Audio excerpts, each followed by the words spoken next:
મિત્રો, વાર્તા સાંભળીને તમારા હોશ ઉડી જશે। દિલ્હી શહેરમાં હું અને મારા સસરાજી સાથે રહેતા હતા। મારા સસરા રિટાયર્ડ બેંક મેનેજર હતા। મારા પતિના મૃત્યુ પછી લાંબા સમયની બીમારી પછી મારી સાસુનું મૃત્યુ થઈ જાય છે। હું એકલી રહેવા માંગતી હતી, પણ મારા સસરાએ મને કહ્યું, મીના, તારે એકલા રહેવાની જરૂર નથી, હું પણ તારી સાથે રહીશ, કેમ કે તને સાથ સહકાર મળી રહે। મારા સસરા બહારથી તો ખુશ રહેતા, પણ તેમની પત્નીના અવસાન પછી તેથી અંદર તૂટી ગયા હતા।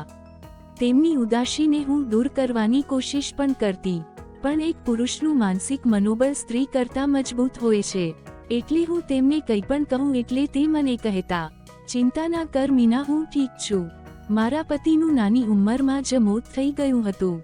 એક દિવસ એવું બને છે કે હું અમારા બધાના કપડાં સૂકવવા માટે ધાબે ચડતી હતી, ત્યારે રૂમમાં કંઈક કાચ તૂટવાનો અવાજ આવ્યો હોય તેમ મને લાગ્યું। મેં વિચાર્યું કદાચ બિલાડી હશે, એટલે મેં બનાવને નજરઅંદાજ કર્યો, પણ મારા મનમાં એક ડરનો વહેમ હતો, એટલે હું ડરને દૂર કરવા માટે રૂમ પાસે પહોંચી। ત્યાં જઈને જોયું તો હું જોતી જ રહી ગઈ। આ દૃશ્ય જોઈને હું સ્તબ્ધ રહી ગઈ। મારા સસરા તેમના મશીનથી કામ રહ્યા હતા। તે પોતાનામાં એટલા મસ્ત બની ગયા હતા કે તેમની પાસે રહેલી વસ્તુ નીચે પડી ગઈ છે, એ પણ તેમને ખબર રહી હતી નહીં। જોત જોતામાં તેમને એટલી ઝડપ વધારી દીધી કે મશીનમાંથી ઓઇલ પણ નીકળી ગયું, અને તે પછી શાંતિથી મશીનને આરામ આપીને સૂઈ ગયા। મારા મનમાં આ વિષય ઉપર કેટલાય સવાલો ઊભા થયા। હું સાચવીને ધીમા પગે ત્યાંથી નીકળી ગઈ। આ દૃશ્ય મારી આંખોમાં છવાઈ ગયું હતું। આટલા સમયથી મારી સાસુ તેમના જોડે નથી। હું સમજી શકું છું કે તેમના ઉપર શું વીતી રહી હશે। મારા સસરા એક મેનેજર હતા, તેમની જે જરૂરિયાત છે એ તો મારે જ પૂરી કરવાની હતી, પણ હવે આ જરૂરિયાતને પૂરી કરવા માટે મારે શું પગલાં લેવા એના ઉપર મોટો સવાલ આવી ગયો હતો। ફરી એકવાર હું નાસ્તો બનાવવા માટે રસોડામાં આવી, ત્યારે પણ હું તેમને ફરીવાર આ જ ઘટના જોઈ હવે મારા હોશ ઉડી ગયા હતા। પપ્પાજીને નાસ્તો આપવા ગઈ ત્યારે તેમણે મને કહ્યું, મીના, એક વાત બોલું? હા પપ્પાજી, તું લગ્ન કરી લે, હું તને સારો છોકરો બતાવું અને તું લગ્ન કરી લે। પપ્પાજી, હું તો લગ્ન કરી લઈશ, પછી તમારી સેવા, તમારી દવા, આ બધી બાબતોનું ધ્યાન કોણ આપશે? તું ચિંતા કરીશ નહીં, હું વૃદ્ધાશ્રમમાં મારી વ્યવસ્થા કરી લઈશ। ના પપ્પાજી, હું લગ્ન કરીને તમને દુખી કરવા માંગતી નથી।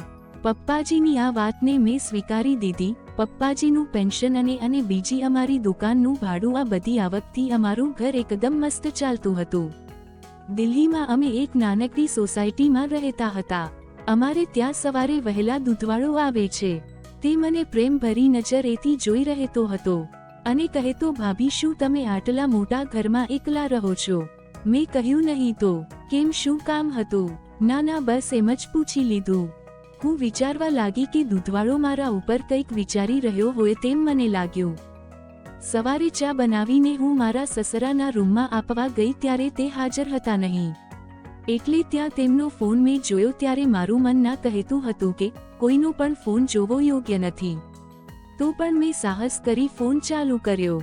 ફોનમાં વિડીયો હતા જેને હું જોઈને ચોંકી ગઈ। પપ્પાજી રહેતા હતા ઉદાસ, પણ તે પોતાના શાંતિથી જીવવા માટે અને તેમની ઈચ્છાઓને જીવતી રાખવા તે મોબાઈલમાં ક્રાઇમ સીનના અદ્ભુત વિડીયો જોઈને આનંદ લેતા હતા। હવે મને તેમની ઉદાસીને હળવી કરવા માટે શું હું તેમની મદદ કરી શકું ખરા? શું તેમને પણ એક સ્ત્રીની જરૂર છે?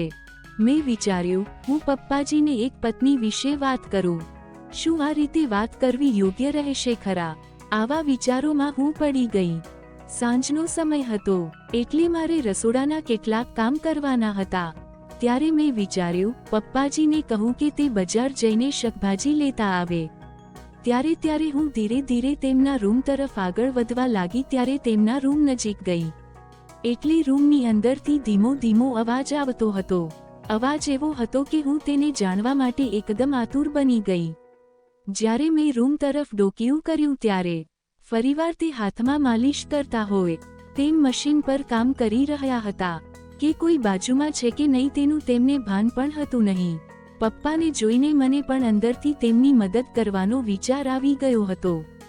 આજે મને એ વાતનો અહેસાસ થયો કે હું મારા સસરાની જવાબદારી નહીં પણ એક વિશેષ સારી વ્યક્તિ બનીને બતાવીશ, મારા સસરાની પત્નીના ગુજરી ગયા બાદ આજે 3 વર્ષ થઈ ગયા હતા. એટલે સ્વાભાવિક છે કે તેમને આ રસ્તે જવું પડે છે.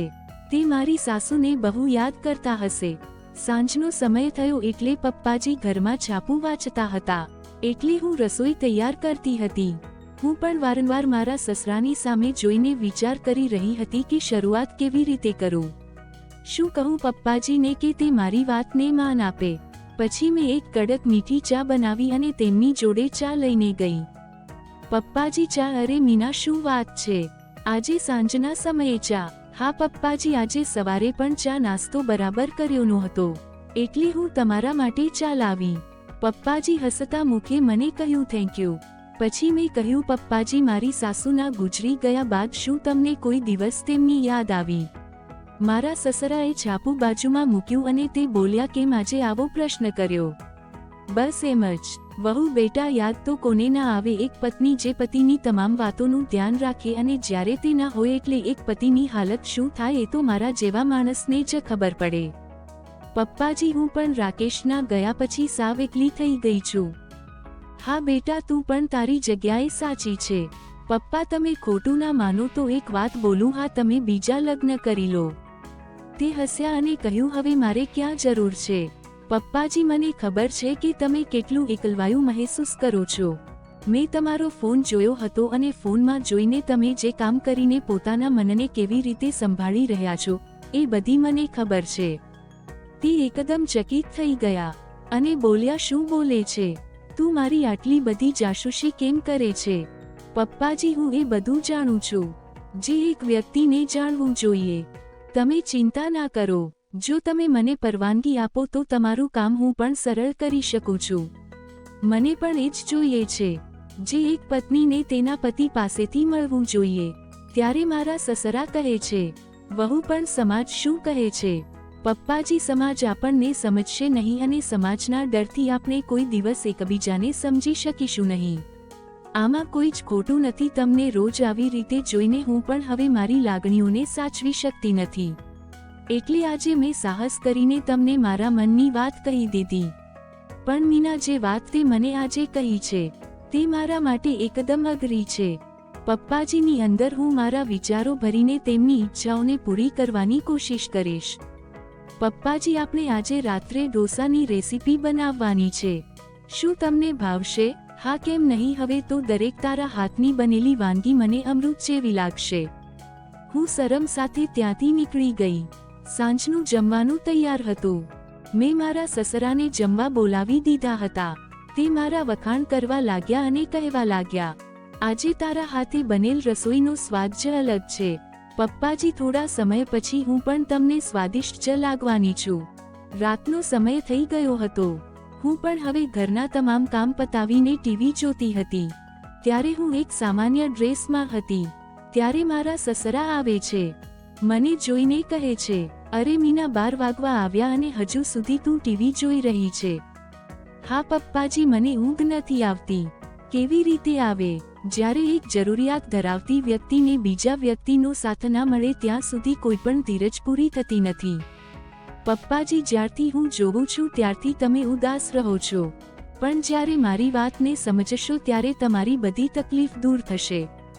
પપ્પાજી, આટલા વર્ષોથી તમે જેનાથી વંચિત છો એ જરૂરિયાત હું પૂરી કરી દઉં તો તમને કેવું લાગશે?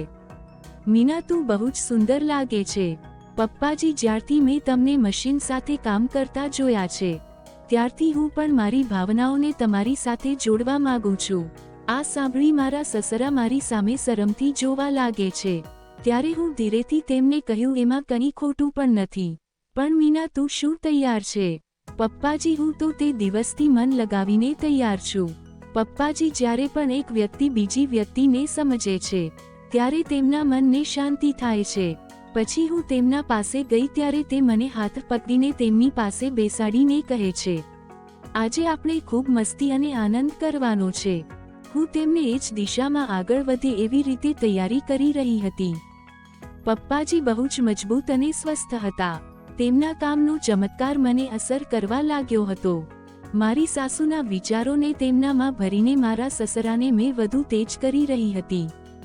જેમ જેમ સમય વીતતો ગયો તેમ અમે એકસાથે એકબીજામાં સભર બની ગયા હતા.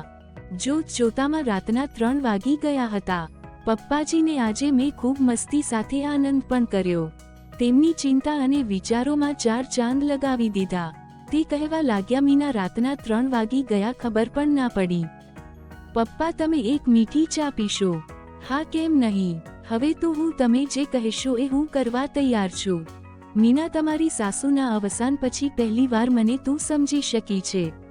હું આજ સુધી પોતાને એકલો સમજતો હતો. હવે હું બહુ ખુશ છું. પપ્પાજી, જ્યારથી મેં તમને જે પરિસ્થિતિમાં જોયા હતા ત્યારથી મેં તમને સાચવીને જીવન જીવવા માટે એક નવી દુનિયામાં લઈ જવા માંગતી હતી. અને તમે પણ મને સાથ આપી મારી વાતનું માન આપ્યું. એ મને બહુ ગમ્યું. વહુ, હવે કાયમ માટે તારી સાથે જ છું. તારા દરેક સુખ દુઃખમાં સાથ આપીશું. મિત્રો, વાર્તા પસંદ આવી હોય તો પછી ચેનલને સબસ્ક્રાઇબ કરજો મિત્રો. ધન્યવાદ.